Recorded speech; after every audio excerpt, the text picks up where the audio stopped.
This is System Trader Show, episode number 17. Welcome to System Trader Podcast. Listen to interviews with top traders and find out how the most successful traders beat the markets and what are the secrets of their success. This is System Trader Podcast with your host, Jack Lempart. Wes Gray, after serving as a captain in the United States Marine Corps, earned an MBA and a PhD in the finance from the University of Chicago, where he studied under Nobel Prize winner Eugene Fama. He worked as a finance professor at Drexel University. He then founded Alpha Architect, a research-intensive asset management firm with a focus on high conviction value and momentum factor exposures. In this interview, we talk about why it's so important to have a process, trust it, be patient, and to have a long-term investment perspective. Wes explains that no strategy works all the time and that pain is always a part of successful investing. Before we move to the interview, let me say a few words from my side. This year, it's merely my second podcast episode because I am heavily involved in developing my software called System Trader, which allows quickly build an investment portfolio. Once you build a portfolio, you can instantly test it for many years backwards. And also in System Trader, you may find many built-in passive portfolios, or you can build your own. There are also active strategies, and the new ones are on the way. Software is mostly for investors using ETFs and stocks. And by the way, now it's absolutely free.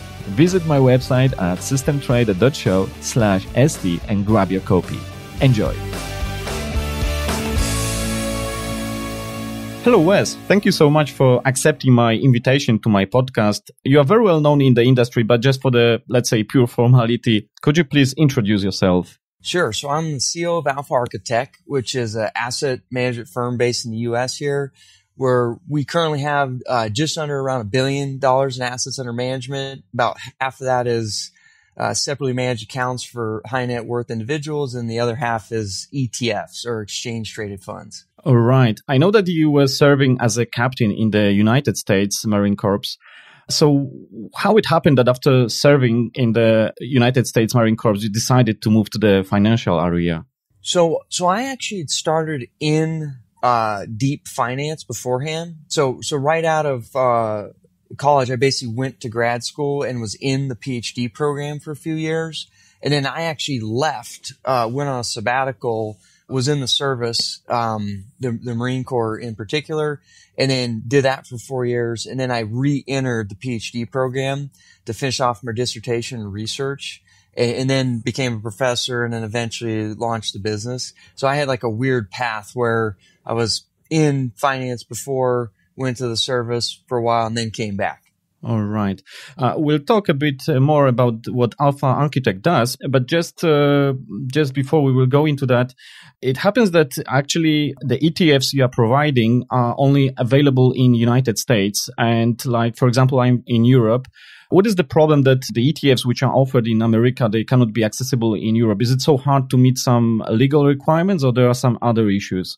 So we looked into this fairly extensively a while ago because we have so many people that read our, blogs and books and what have you.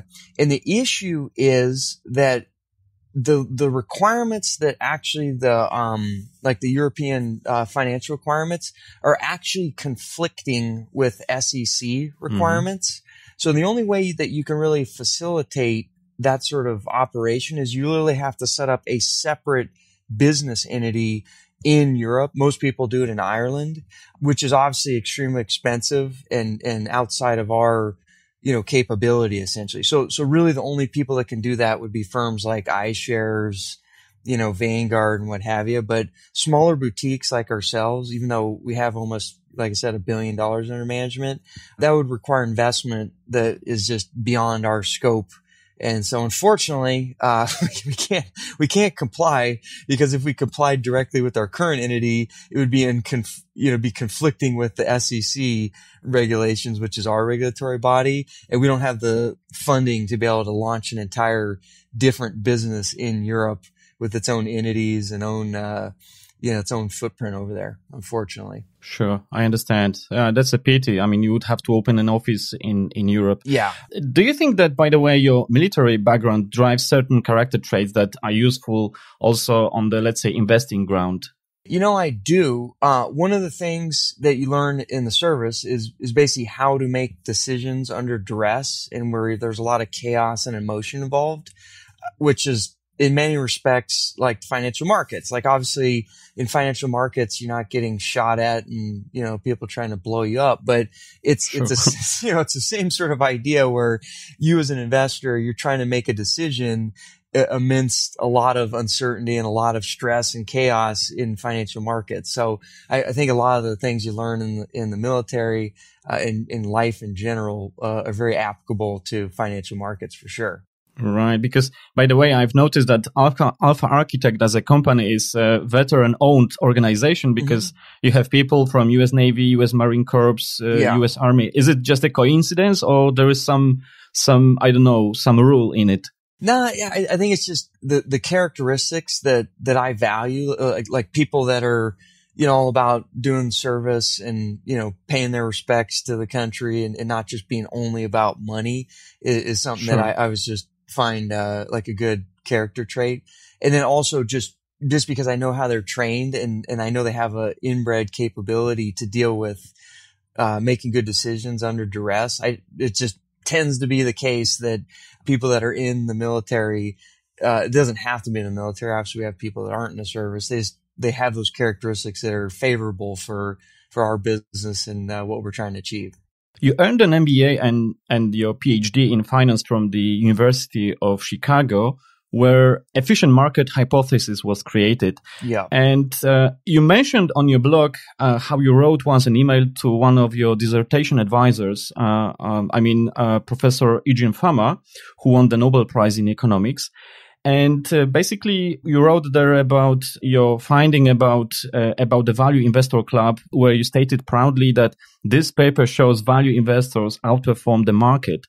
And the first sentence of his response, Professor Fama, was that your conclusion must be false. So my question is, if you could just tell us a bit more about that situation, and what do you think personally about the efficient market hypothesis? Is the market efficient?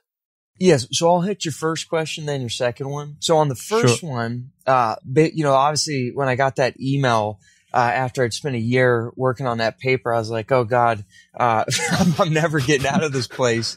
But really what he was, unhappy with was the wording, because my statement, he's very keen on language and being very precise, which is obviously reasonable. And I had said that, basically implied that all value investors can beat the market. And then he made me change the language to say that the sample of value investors I analyze seems like they can beat the market, right? So he's a stickler on precise language, which is obviously a good thing. So that was kind of the situation there. In the end, it wasn't a total like, this is stupid. It was more like, you need to just fix your language a little bit, thankfully. And then as far as my thoughts on the efficient market hypothesis, I'm actually a huge fan. So, and I'll tell you why. I think the efficient market hypothesis is a great null hypothesis in the sense that it sets people up for success, not failure. I think it's much safer that when people approach the markets, they just assume that prices are correct. You can't beat it. There's not free money lying around. It's incredibly difficult, et cetera, because then in order to convince yourself to do something more active or something that you think can beat the market, it requires a lot more effort. As opposed to the inverse of that, where we just assume markets are wildly inefficient and there's free money everywhere.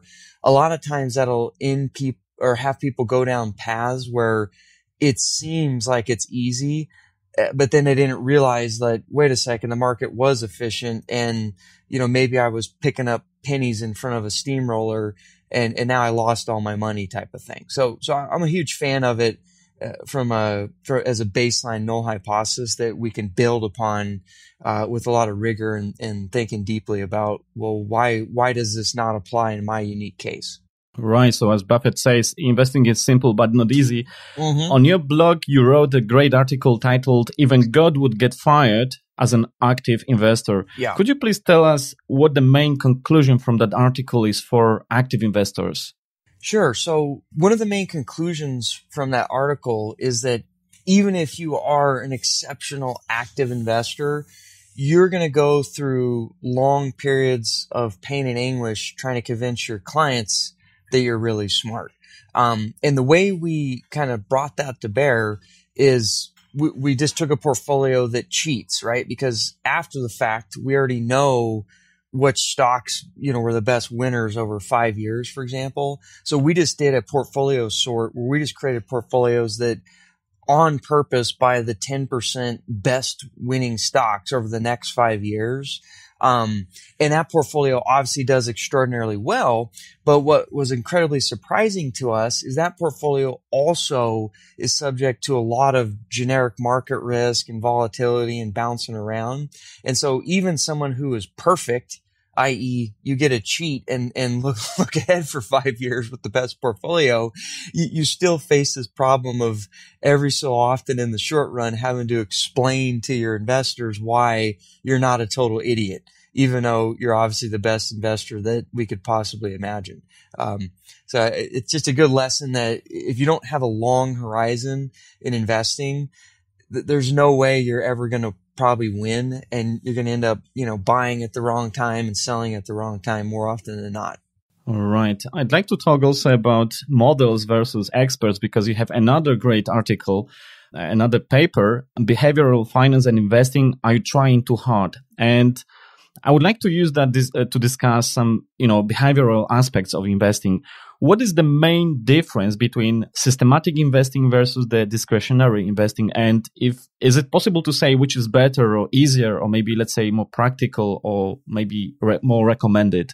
Well, so the key difference between systematic investing and discretionary is somewhat in the language, where systems try to build rules ahead of time that you'll deploy in practice, where obviously discretionary, the rules can change, everything can adapt depending on conditions.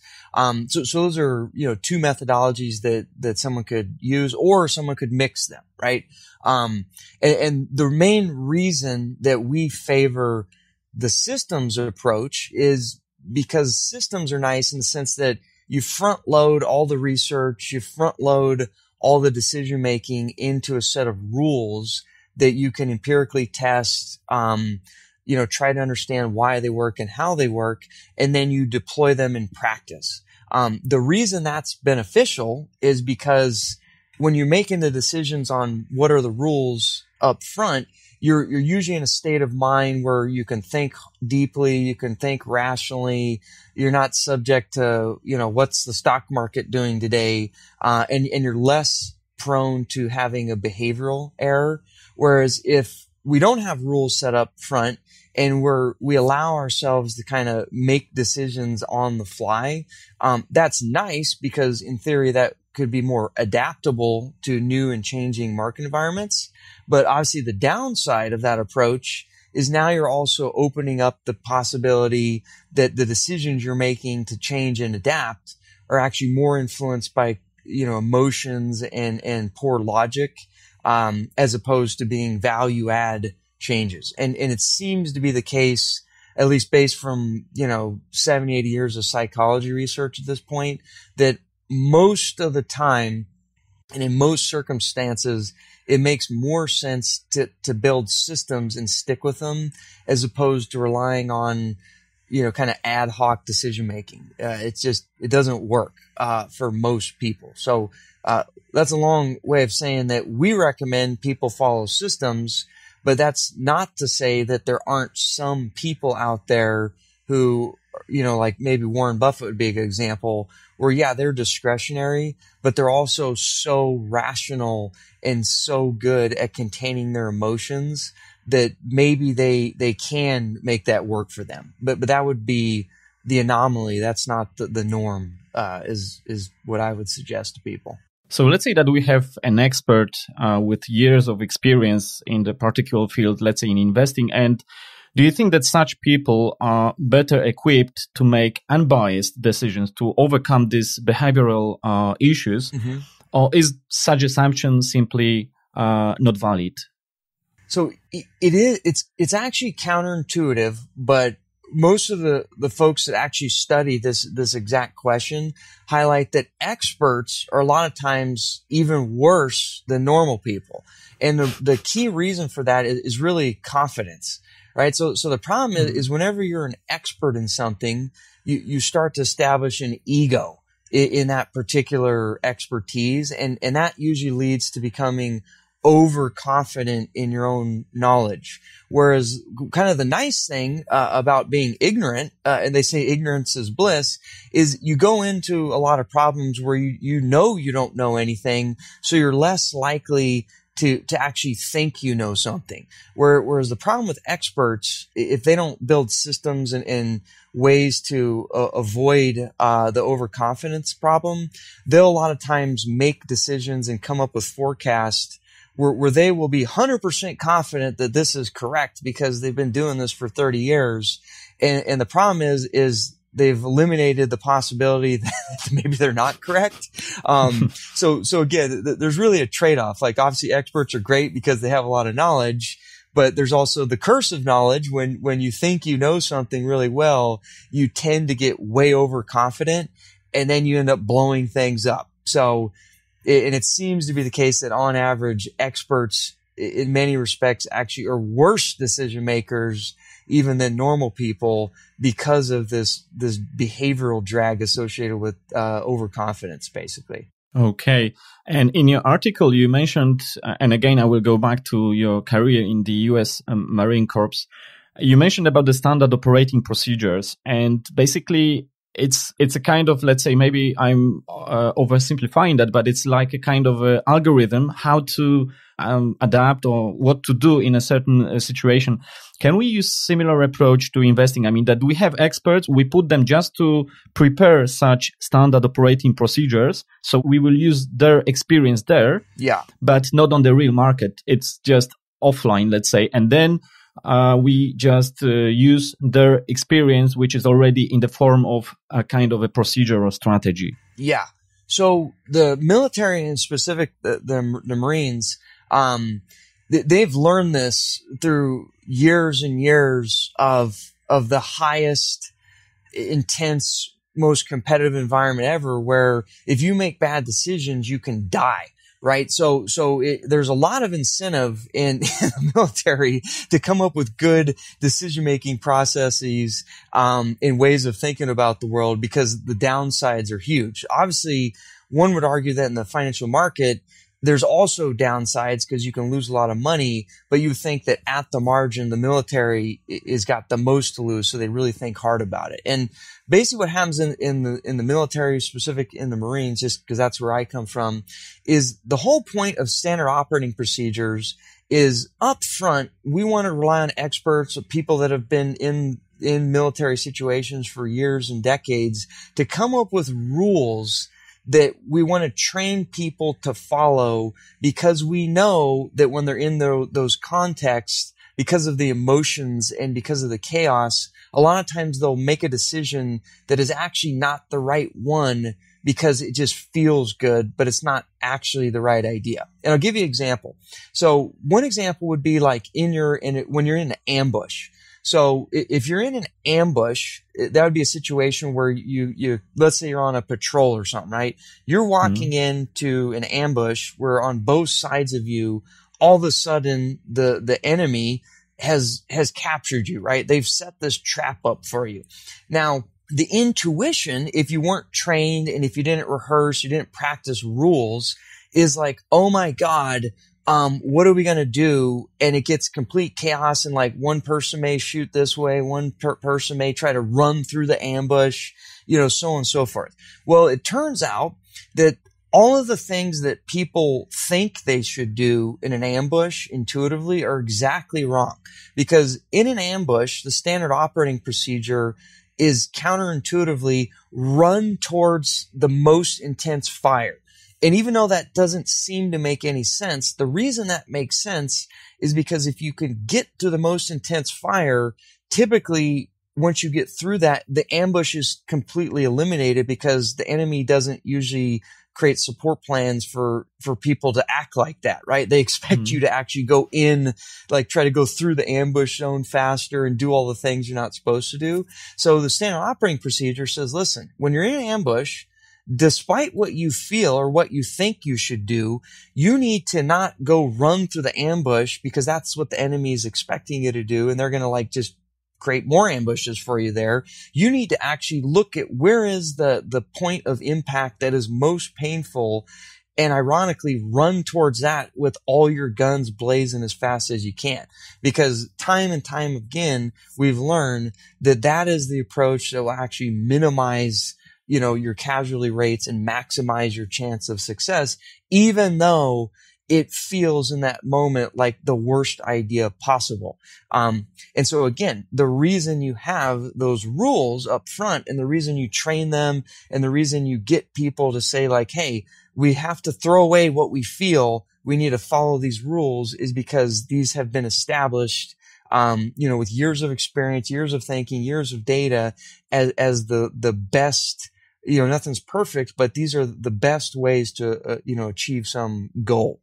And so again, the analogy to investing is you want to establish a rule up front, because when you're in the ambush of a market, and let's just say the market is in chaos, right? It's, you're down 20%, you're down 30% or whatever it is, all your intuition and all your emotions are saying, for example, sell, get out, like we're all going to die. But the reality is kind of similar to like how the operating procedure and the services, when that chaos happens, you don't do that. You actually go towards the chaos. So maybe the rule is if you're in a massive drawdown, you don't run, you actually like double up, right? You go into the face of chaos because that might end up being a better decision. But the main point is you want to establish rules ahead of time where you're thinking in a sane state of mind.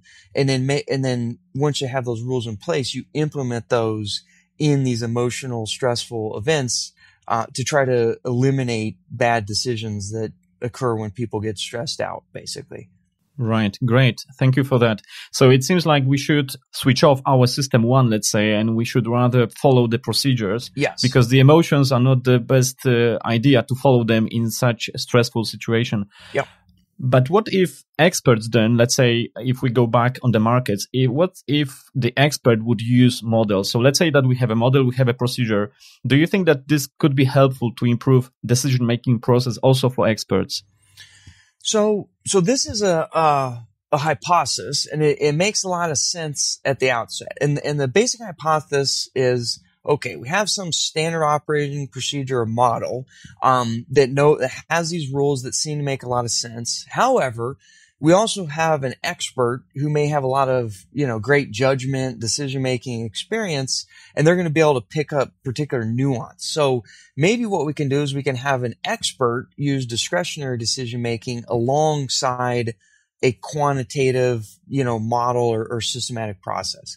So people, and this is kind of intuitive, you kind of get the best of both worlds, right? You get the expert's judgment and the model's, sanity and good baseline ideas. So the problem with this approach is, or it's not a problem, it's just there's a trade-off, is in theory it could work. You have the system plus the expert that can, adapt to the situation and presumably add value.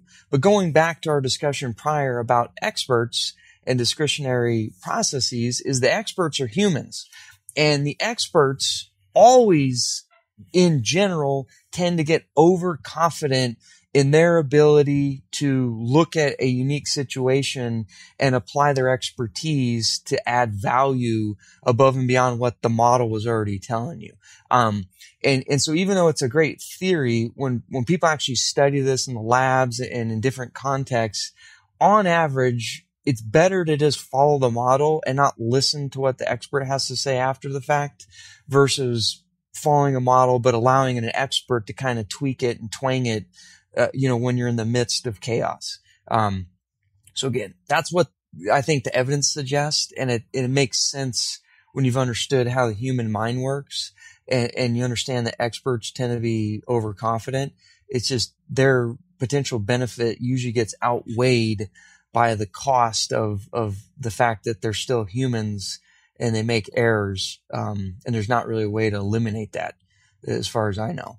Okay. But some may say that, for example, the procedures or the strategy, that the enemy will know this. So let's say that he will try to use this against you. And some can say, for example, that some algorithm, some strategy may stop working because the market anomaly will be eliminated because too many will try to follow it. Would you agree with that?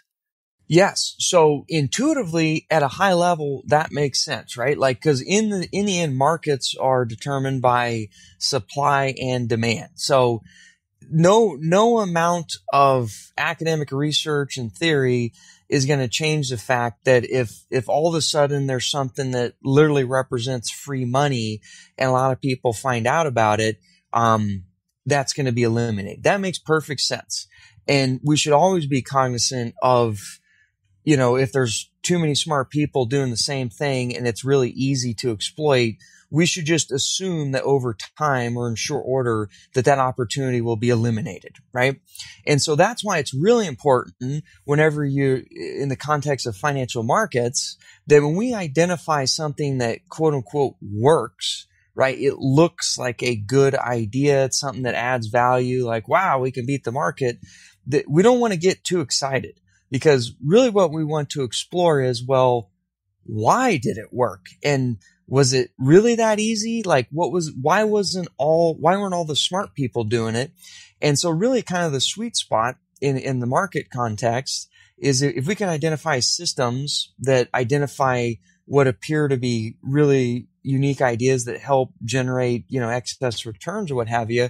The next question we want to be able to answer is, well, is it actually kind of hard in the end to take advantage of these different systems? And maybe that's because you take on different risk, or maybe it requires long horizon and you have to do things that feel weird and are different.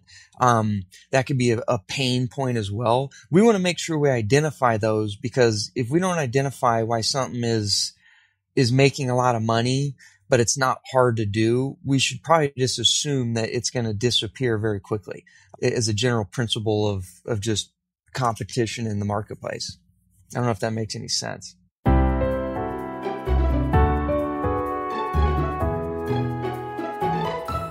So would you agree that because of the behavioral biases, we have certain anomalies like, let's say momentum, for example, and because of that, it's working, but in the long term, but in the short term, there's pain to go through. So no pain, no gain. Yeah, we could say. Exactly. And so for momentum, for example, is a pretty good one. There's a ton of evidence, obviously, that the most simple of strategies you can ever imagine, just buying winners, because winners keep winning.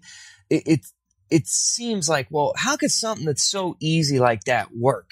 Well, the reason that works is because if you actually look at doing those strategies, a lot of times they expose you to, one, some additional volatility, because they whip around a lot more on the upside, which is great, but also on the downside. But even when we account for that volatility, they still seem to generate excess returns. So you'd ask the question, well, why don't smart people just do that? Well, they generate those excess returns, but when you look at momentum strategies and implementation, and you look at how they perform relative to, say, standard benchmarks and, other things that people pay attention to, well, the downside is if you're a pure momentum person, you have to do things that a lot of time feel extremely painful, because you could be way above the market, but you can very easily be way, way below the market for extended periods of times. And to the extent that creates pain and anguish for you, because maybe your investors, start throwing tomatoes at your face or whatever it is, there's a cost to doing these strategies, which prevents a lot of smart money maybe from doing them, because it looks good on paper, but in reality, if I do this strategy, my clients are going to hate me, what have you.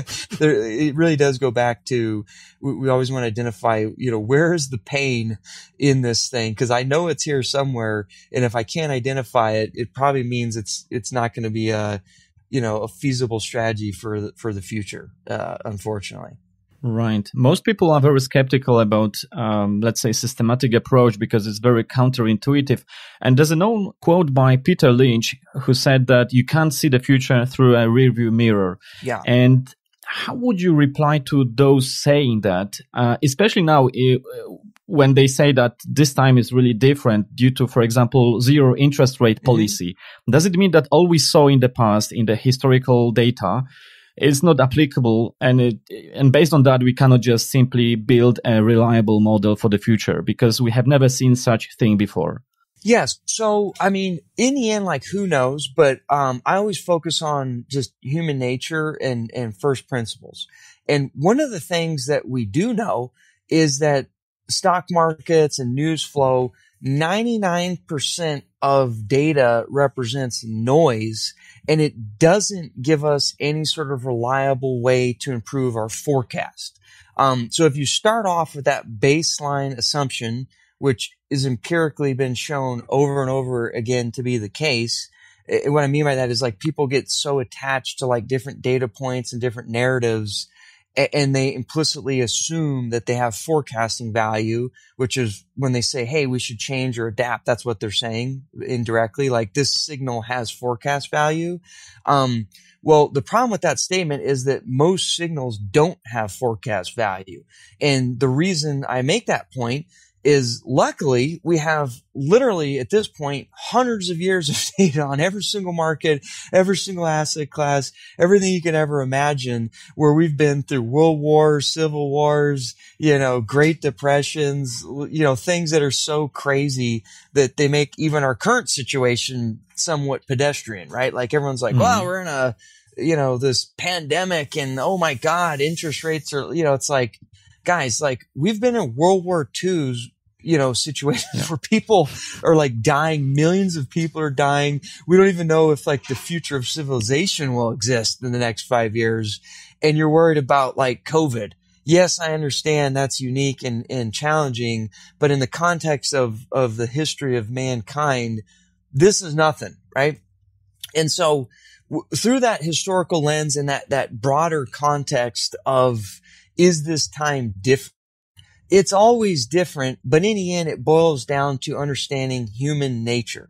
And what I've kind of came around to after, beating my head against the wall for so long is in the end, what matters is the human. And what humans care about is they like reward and they don't like pain, right?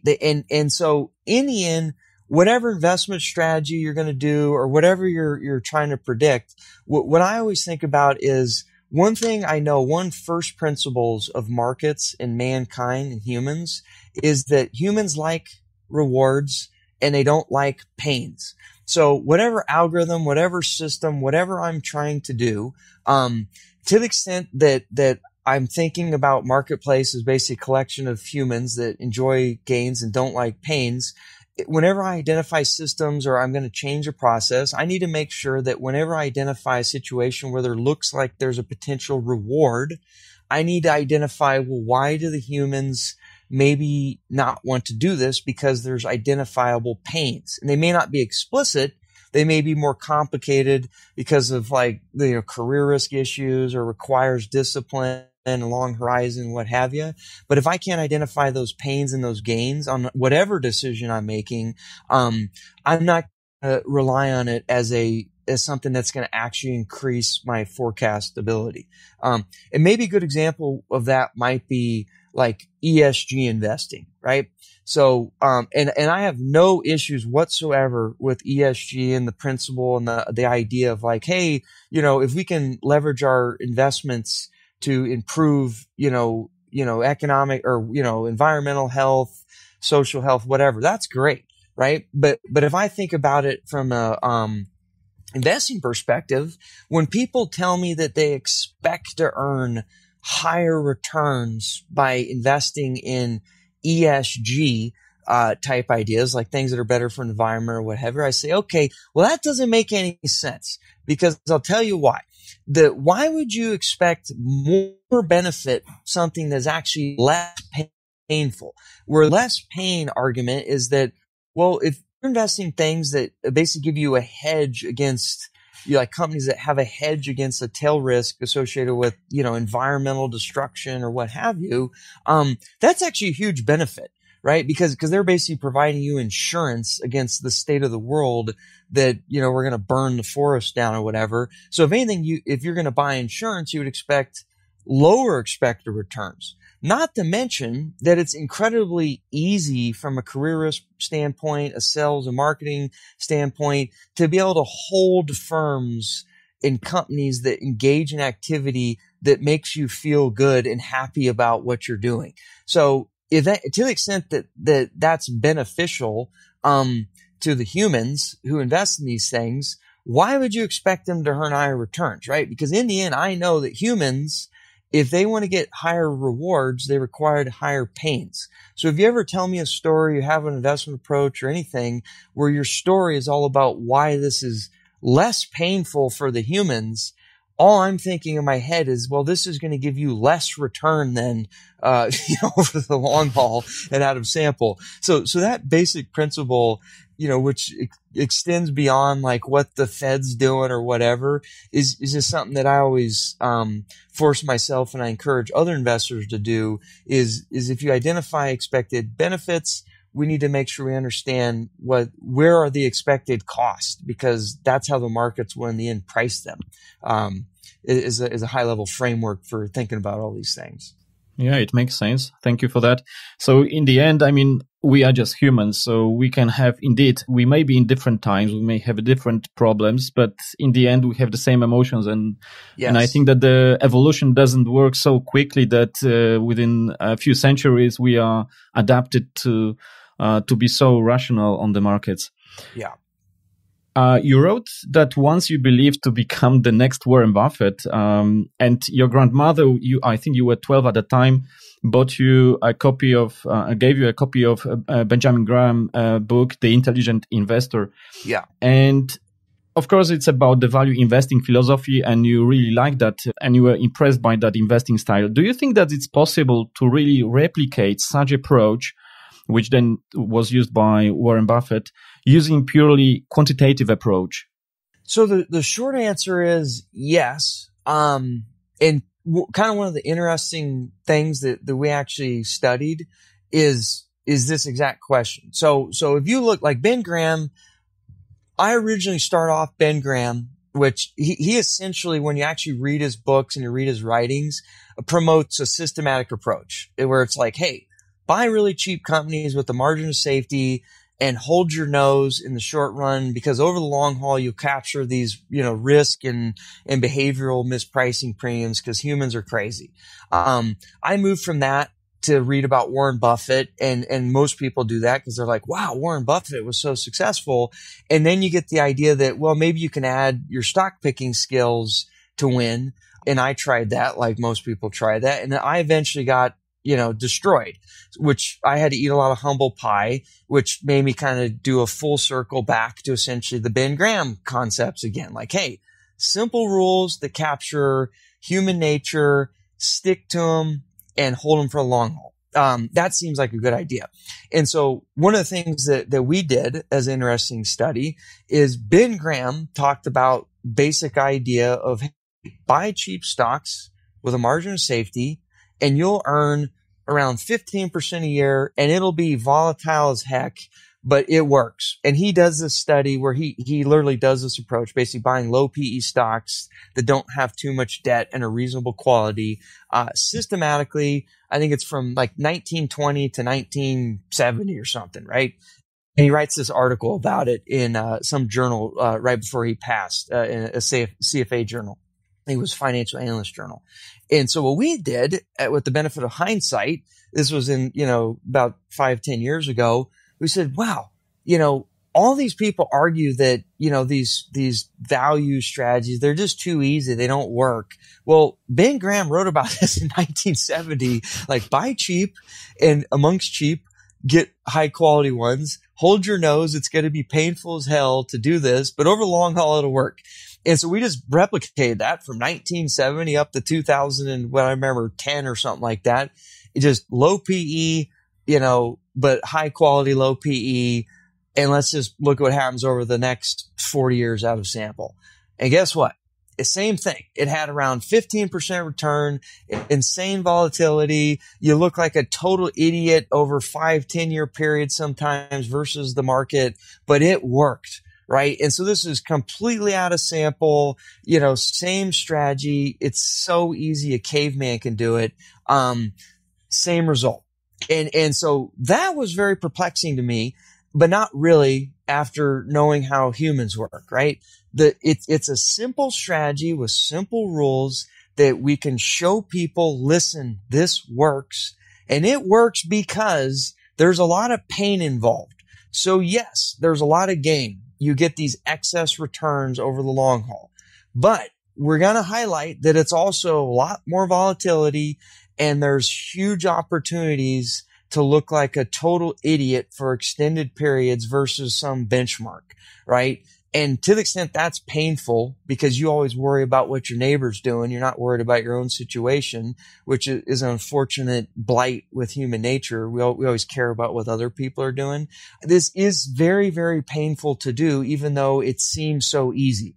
And the best analogy would be dieting, right? Like if people are overweight, you say, well, to lose weight, it's simple. Eat less and work out more, and you will lose weight.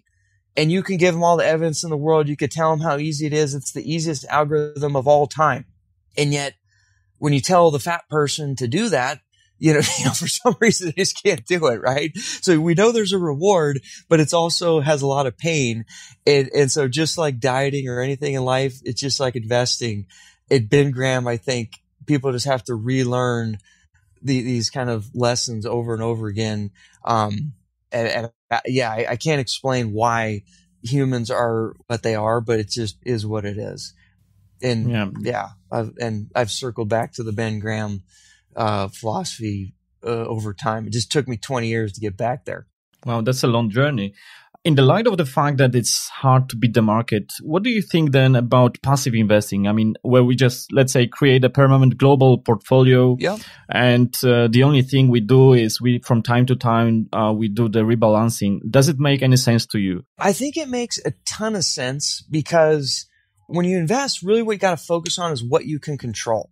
And what you can control potentially is your behavior, your taxes, and your fees. So to the extent that you're like, you know what, I've read enough about Dan Kahneman's books and research on humans, and I know myself, I just can't control my behavior. Fine. I can control my fees and my taxes. So passive investing is a great solution for those who have eaten the humble pie and just recognize that they just can't deal with the behavioral problems, but I'm at least going to control my taxes and my fees. So I think it's a very reasonable approach for people that they're just cognizant that they can't manage their own emotions. Passive works great. And the only reason you would want to deviate from that is to the extent that you also are going to focus on what you can control. And one of those levers is your behavior.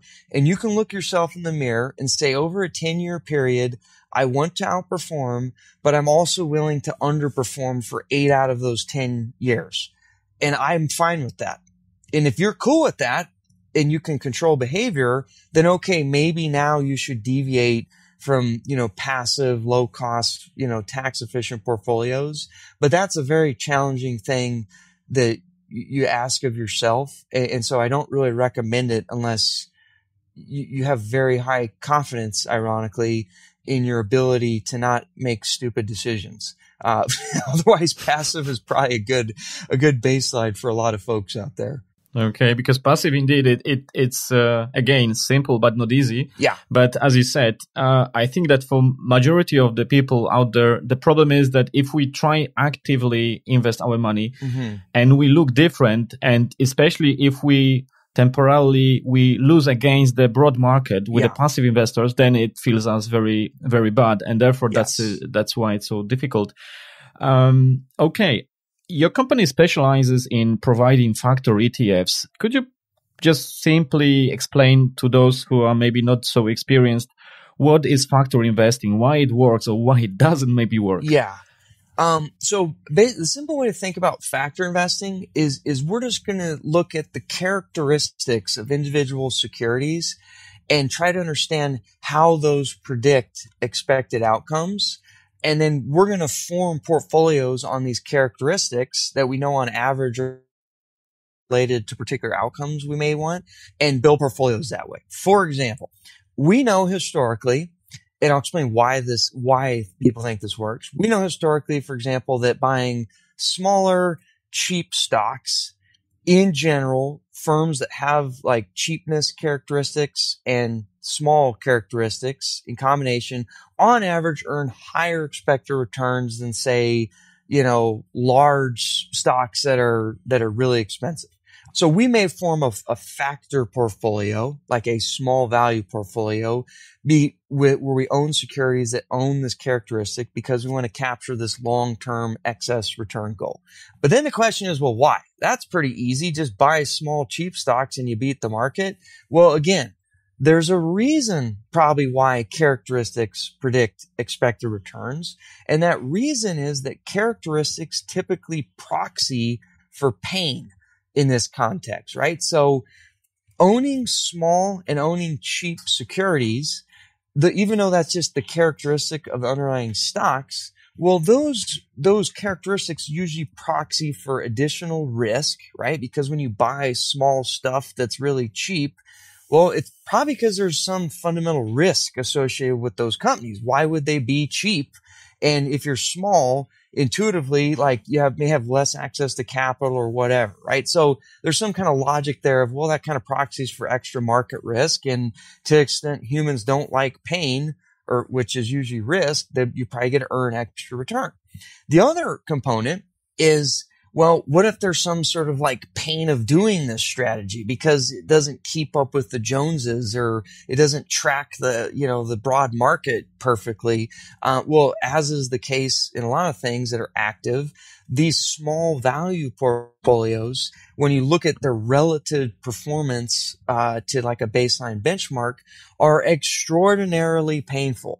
So if you're going to sign up to do this factor portfolio, you are basically signing a death wish of just living a life of complete misery, because you're going to be obviously happy when you beat the market every so often, but you're going to be extremely unhappy and want to just end this misery, because these portfolios can also underperform over 5-year periods, with a high probability. Actually, it's a non-trivial probability. So in the end, factors again are just, how do I build portfolios that on average seem to generate higher expected returns?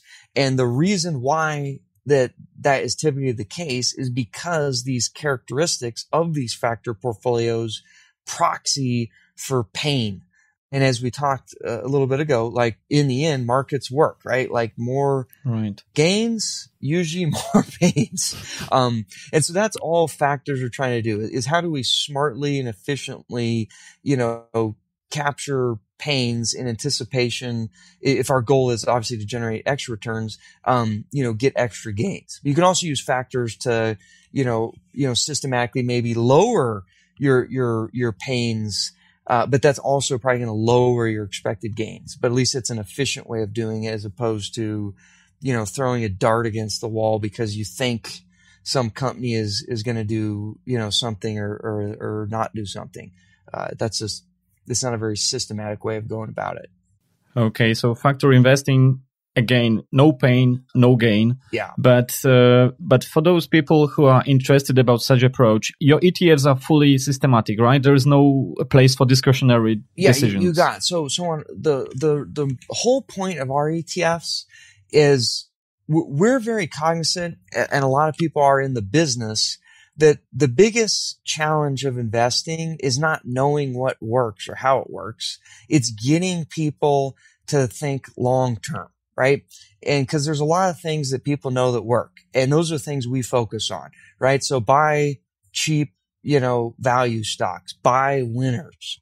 But we also know that if you build those portfolios correctly to exploit those potential benefits, you have to have 10, 20-year horizon, because these portfolios are constructed to fail in a short-term sense. And so our products on purpose optimize on all as much pain as possible.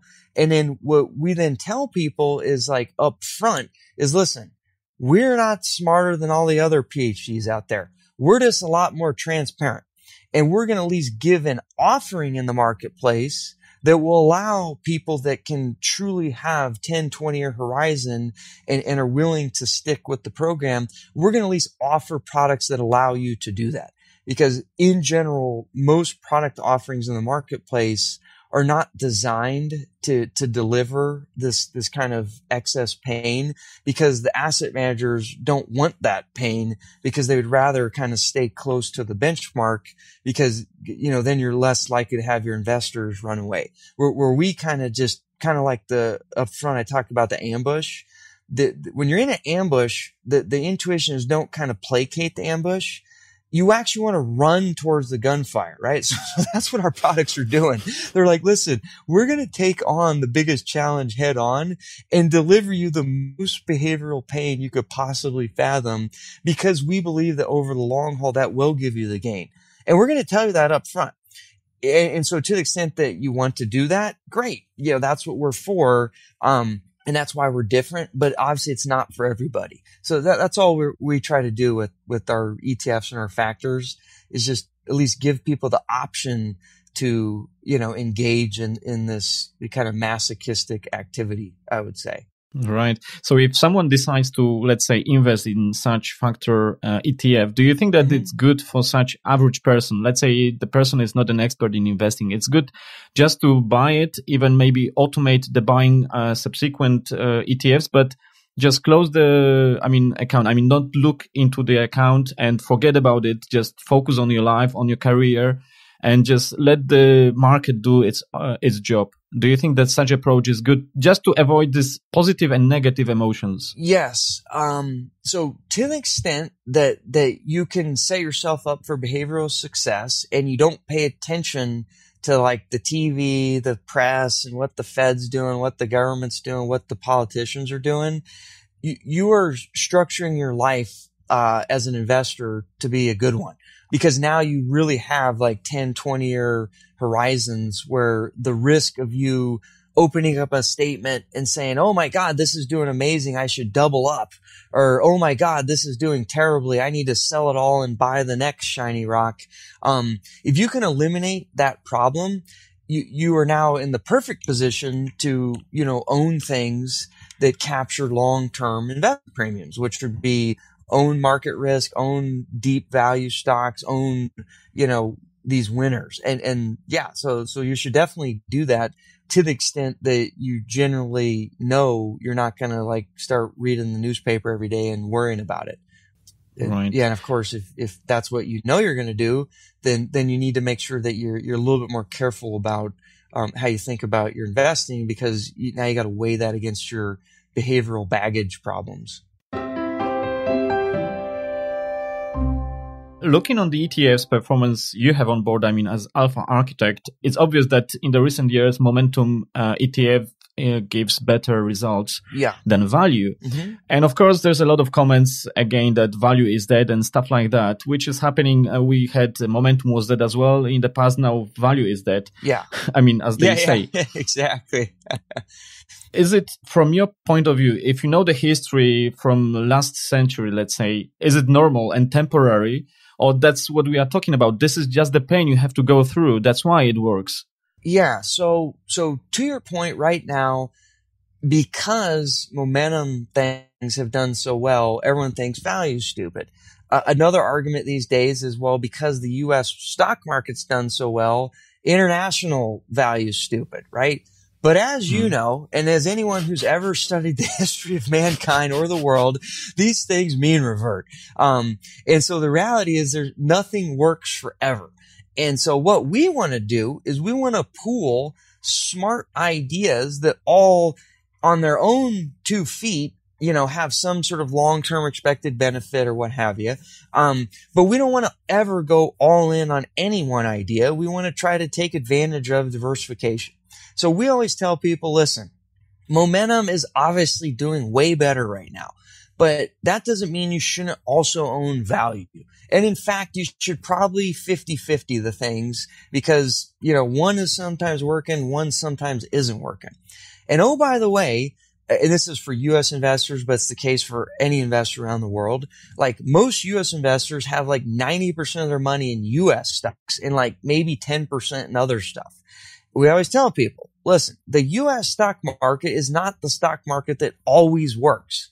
Sometimes it's Europe. Sometimes it's Japan or whatever, So you should also spread your bets across the globe. And we usually recommend basically around a 50-50, because that approximates kind of like the global market caps. But the main point is, have baseline diversification. Don't be focused on short-term performance, and just try to invest in ideas that are evergreen and kind of stand the test of time, and pool those ideas in a sensible portfolio where you don't touch it too much, and you got a 20-year horizon. You don't have to worry about it. And then to your, go hang out with your kids, focus on your job, focus on travel, focus on life.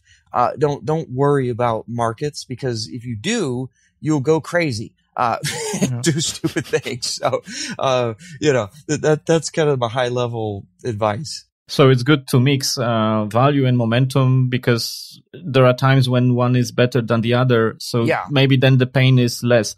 But if you would have to choose just only one factor, I don't know, whatever, momentum, value, size, quality, which one you would use and why? I would never just use one, but if I had to use one, I just going back to what can I control? Behavior, taxes, and fees. Taxes and fees are irrelevant to this question, but behavior is. So if you gave me one, and I know the one thing I control is my behavior, I'd say, well, what's one of these strategies behaviorally I could control myself best? For me, that would be value, because value fundamentally, I have the most conviction as like a core belief in why value works and how it works. And I know that I can stick to that strategy no matter what at the margin versus other strategies. So if you only gave me one thing, I would just focus on my own behavior. And I know my behavior would be best in a value context. So I would choose the value, like a deep value strategy, just because I think my behavioral issues would be more likely to be controlled versus if you made me do something else, would be my answer on that.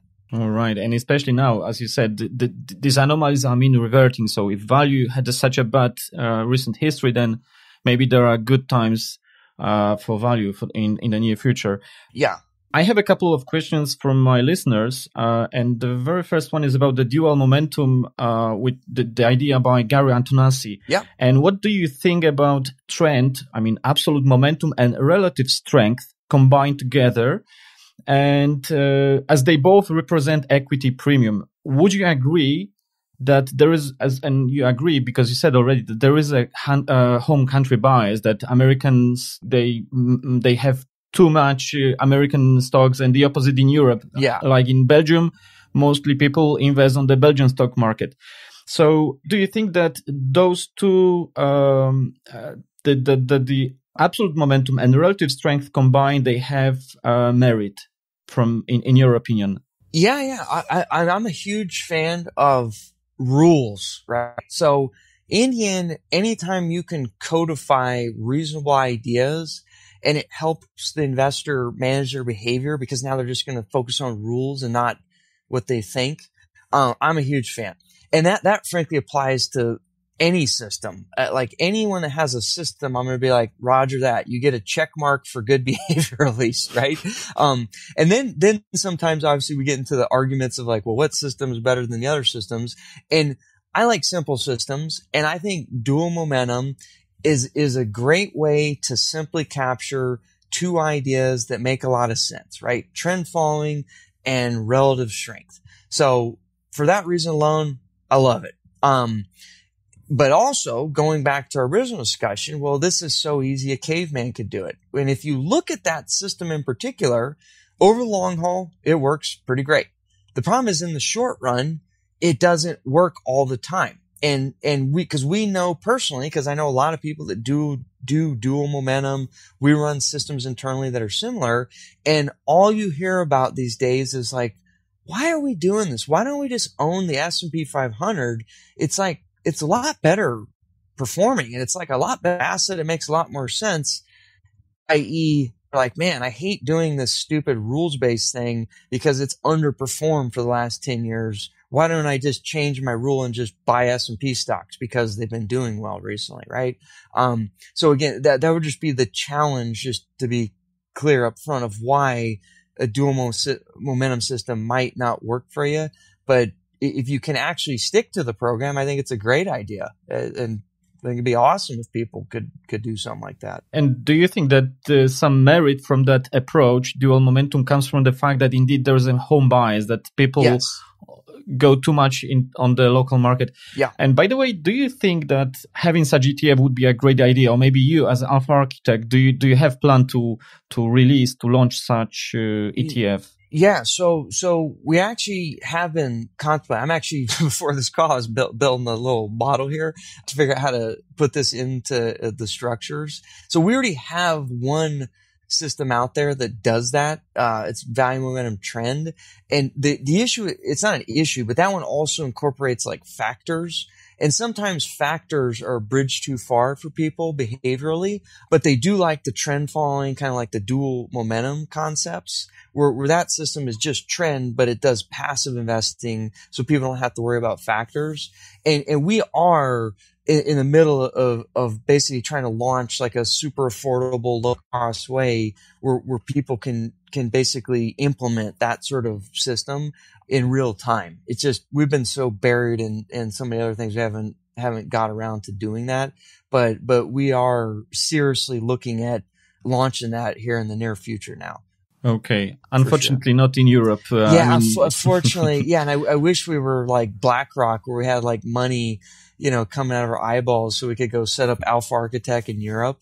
But we're obviously like a smaller firm and we're all self-funded. We don't have like venture capital money. So, anytime we put money on the line, it's literally like our personal capital. And we're just in general, kind of risk averse. And we just, unfortunately, we're just not in a position to do that. But I mean, I don't know, maybe you have a listener that's like, we would love to do that.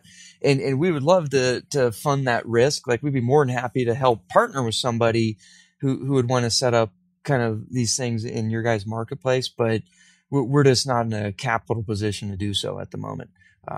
Unfortunately, right, for you guys, but U.S. investors is great. They can do that. And maybe there's structures you could find where you could figure out how to access our things, but that's a more complicated. I'm lucky because I have in fact access to American ETFs, but majority of people in Europe, they don't have. Yeah. But I have another question. Alpha Architect ETFs, I mean here about the QVAL, the value and the Q momentum. Yeah. Those ETFs, they are using equal weighting. And the question came from one of the listeners. Have you tried risk parity approach? And what do you think about that?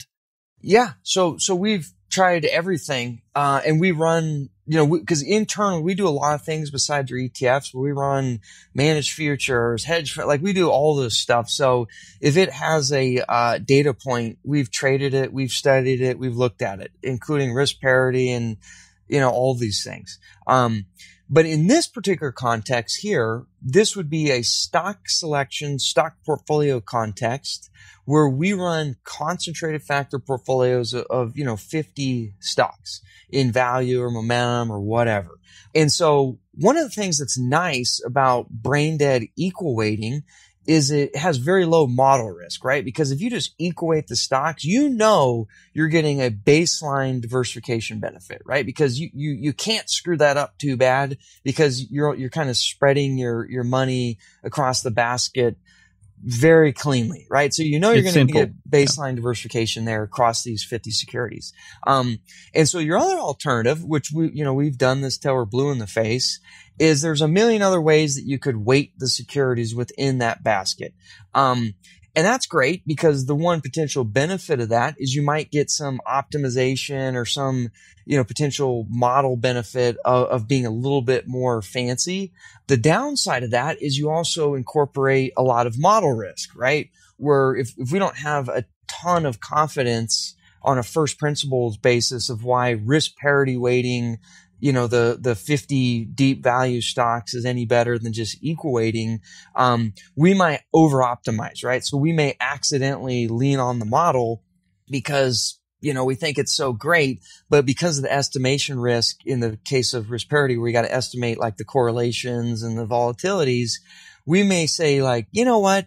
The probability that the data may fool the risk parity algorithm here because it thinks that one of these deep value securities is fundamentally less correlated or less risky than these other ones. We may way overweight a stock, a deep value stock versus another because the model says to, but we know from a common sense intuition standpoint that in the end, all these deep value stocks probably have roughly the same volatility.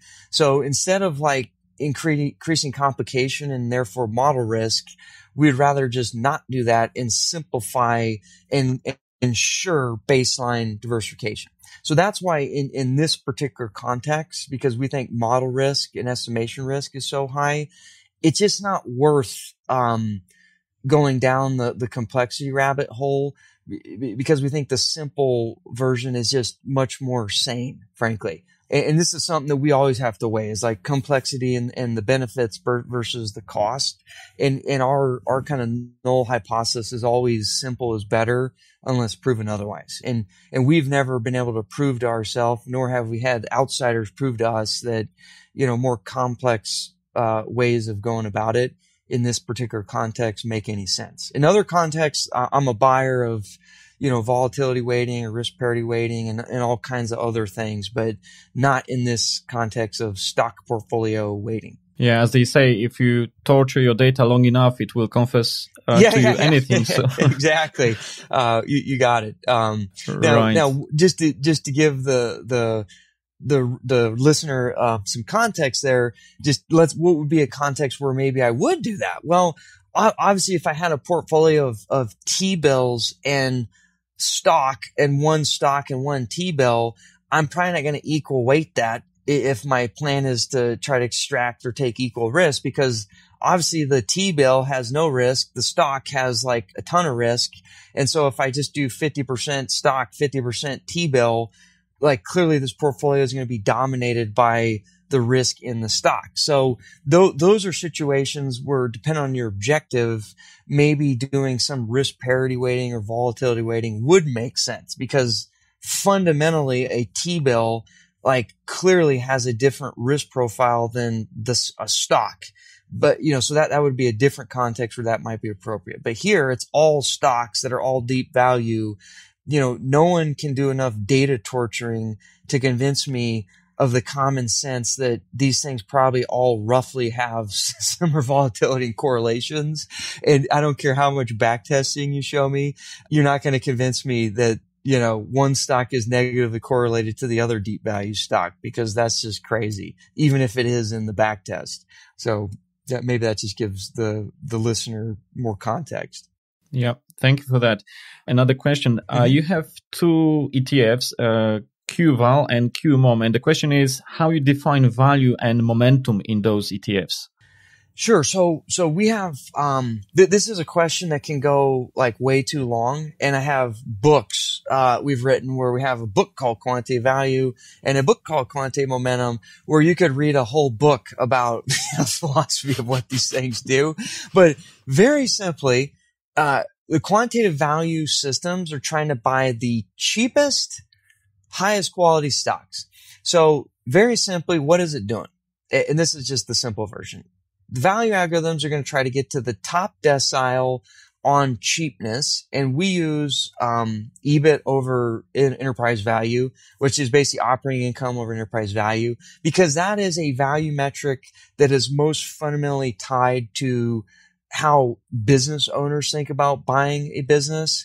And it's also, in our opinion, most tied to what represents earnings power, right? It's a very simple, highly applicable valuation metric that applies to Google just as well as it applies to, some industrial factory business out in Ohio or something, right?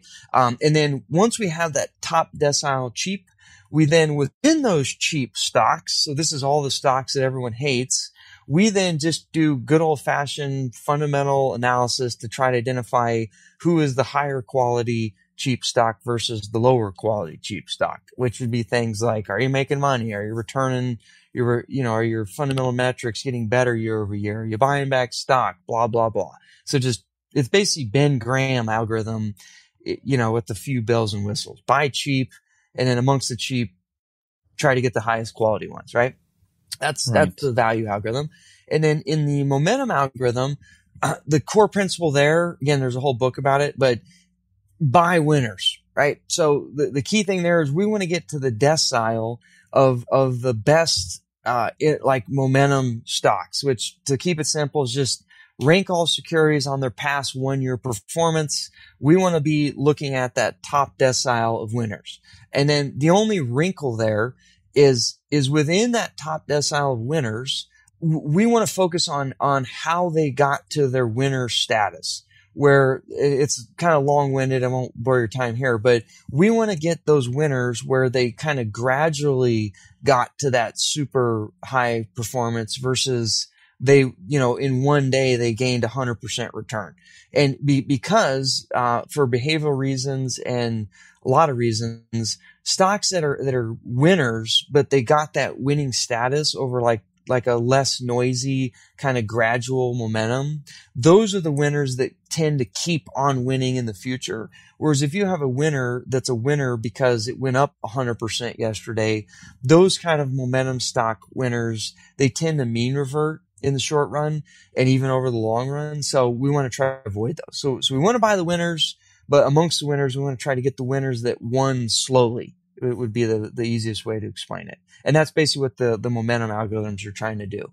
Okay. And do you think that it's better to buy one single multi-factor ETF or to invest in two separate ETFs? Let's say if we have value and momentum, which approach you think is better or recommended?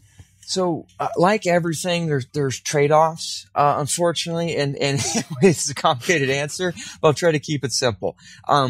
So to the extent that you're doing concentrated factors, which is what we do, the difference between, mixing value momentum together in one system versus like doing pure momentum and pure value, it's hard to say which is better from like a performance or expectation perspective.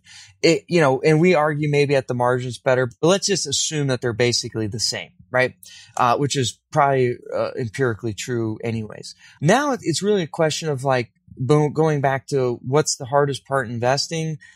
Behavior, fees, and taxes. This is going to be a behavioral thing where if you look at a multi-factor ETF, the problem is ex ante, we can kind of understand what's going on. But ex post, after the fact, it's really hard behaviorally to understand what the heck was going on because you just have this pie, right? And it has all these ingredients in it. And after the fact, you don't really know what the hell was going on.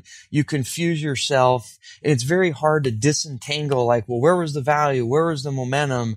What went wrong?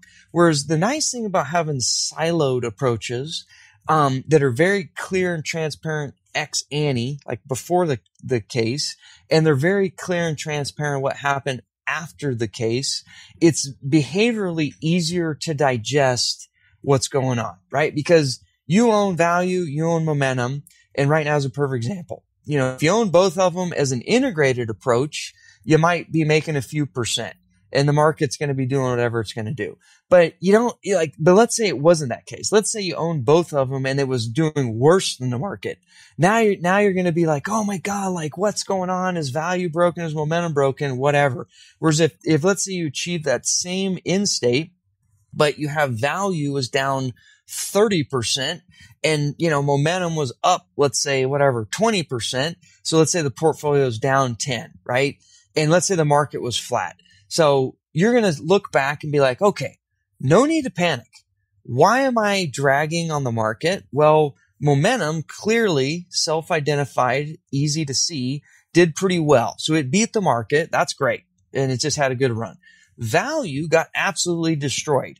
And it got destroyed so bad that the aggregate portfolio underperformed by a little bit.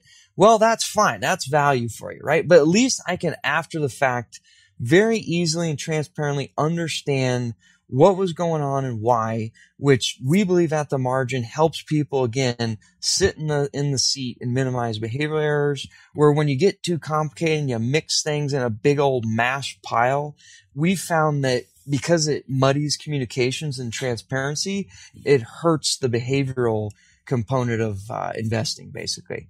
So again, it's long story short, it's complicated on which is better and why. Yeah, but it was very clear what you said. So thank you for that. Wes, we are reaching to the end of this interview, but before we quit, is there anything you'd like to add, or maybe some question I haven't answered, but you think it would be good, or you wanted to say? Yeah, I mean, I would say that the biggest thing in financial markets is just controlling your behavior.